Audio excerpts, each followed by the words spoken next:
Oui, les paysages, ils étaient très beaux. Voir les gens tomber, franchement, ça me faisait oublier le froid. C'était drôle et ça te remontait le moral. Mais sinon, globalement, c'était bien. Un jour, en étant en classe, on voit le directeur arriver. Il nous a dit tiens, les élèves, j'ai un projet à vous proposer. Ce projet, je l'ai appelé le défi des secondes.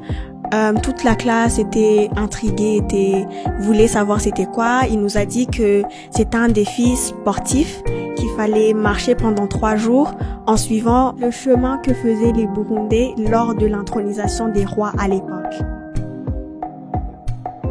Et il y a quelque chose qui m'a choquée, c'est qu'on nous a expliqué c'était quoi Umuhimbiri. En fait, c'est assez gênant. Umuhimbiri, c'est quelqu'un quand le roi faisait des affaires et le Muhimbiri, il partait en dessous et il applaudissait pendant tout l'acte jusqu'à ce que ça se termine. Et c'est ce qui m'a marqué. Moi, le site qui m'a le plus parlé et que j'ai aimé, même c'était très beau, c'est un endroit où il y avait plein de fleurs, de pierres. Il y avait des tableaux où il y avait des écritures qui racontaient en fait l'histoire du Burundi. Et puis après, on parlait un peu de l'histoire du Burundi, de Moïse Gisabo, du traité de Kiganda et d'autres choses. Et moi, c'est ce qui m'a le plus parlé parce que j'ai appris beaucoup de choses et en même temps, j'ai aimé visiter l'endroit en fait. J'ai aussi remarqué que Moïse Gisabo a planté beaucoup d'arbres. En fait, c'est celui qu'on retrouve le plus. Je pense qu'il a planté au moins 3 ou 4 arbres. En fait, c'est qu'il y avait un arbre et au-dessus de l'arbre, c'était écrit le nom du roi. La rivière, en fait, c'était une rivière où, quand il y avait un roi qui mourait et qu'on devait introniser un nouveau roi, pendant la période du deuil, on fermait la rivière et il n'y avait plus d'eau qui passait. Donc, et les vaches aussi ne buvaient plus d'eau. Il y avait un homme qui était choisi pour, comme sacrifice, en fait, on le mettait, je pense que c'était attaché, on le mettait sur la rivière, mais il n'y avait pas d'eau. Et comme les vaches avaient très soif, vu que ça faisait, si je ne me trompe pas, 11 jours, elles n'avaient pas bu, les vaches s'empressaient tout en même temps à aller boire l'eau. Et elles finissaient par piétiner le sacrifice, enfin l'homme, et il mourait. L'homme qu'on prenait pour sacrifice, il devait lui donner de l'alcool, devait le bourrer avant de le mettre dans la rivière. Et l'homme qui servait de sacrifice venait précisément d'une même famille.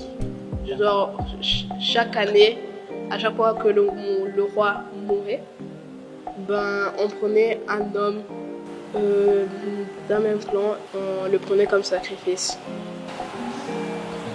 C'est bizarre. C'est très bizarre.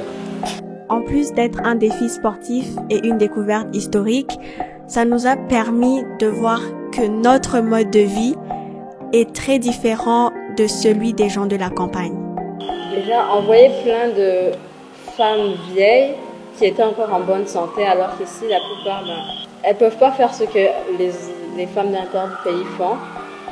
Et il y avait aussi plein d'enfants seuls, sans leur mère, ils se baladaient seuls, sans problème, alors qu'ici, tu ne peux pas faire ça avec un enfant de 2-3 ans. Et ça, c'est ce qui m'a choquée, on va dire. Et ce que j'ai remarqué beaucoup, c'est qu'à l'intérieur du pays, il y a beaucoup d'amour entre les voisins. Par exemple, quand il pleuvait et qu'on est parti s'abriter, j'ai voulu prendre une vidéo et sans faire exprès, il y avait une mamie qui était devant moi et je l'ai filmée et elle a couru, elle a vu le téléphone, elle a couru comme si c'était quelque chose de ouf alors que même... C'était vraiment cool parce que ça nous a permis de voir le directeur, les professeurs, nous-mêmes sous un autre contexte que celui de l'école. Il s'est passé plein de choses. Mais ne rentrons pas dans le sujet. Ah, par contre, le premier jour, la nuit, j'ai pas réussi à manger. Ils nous ont amené des intestins de chèvre. J'ai été surpris parce que j'ai passé beaucoup plus de bons moments que de mauvais moments. On a eu de la chance parce que sans y être obligé, l'équipe pédagogique a organisé tout ça pour nous, alors que ce n'est même pas dans le programme français. Ce serait d'ailleurs intéressant de voir que d'autres jeunes Burundais comme nous aillent à la découverte de l'histoire de leur pays. Et l'histoire, elle est un peu délaissée. On essaie de l'effacer alors qu'il faut pas, il faut l'accentuer parce qu'il y a des choses que les gens ils doivent savoir d'où le Burundi il vient en fait. Non, on ne l'apprend pas à l'école, ici à l'école. Oui, ce serait intéressant genre, pour qu'ils ne se sentent pas dépaysés, genre, le moment du voyage et tout. Et ça serait intéressant d'apprendre l'histoire du Burundi parce qu'on est au Burundi.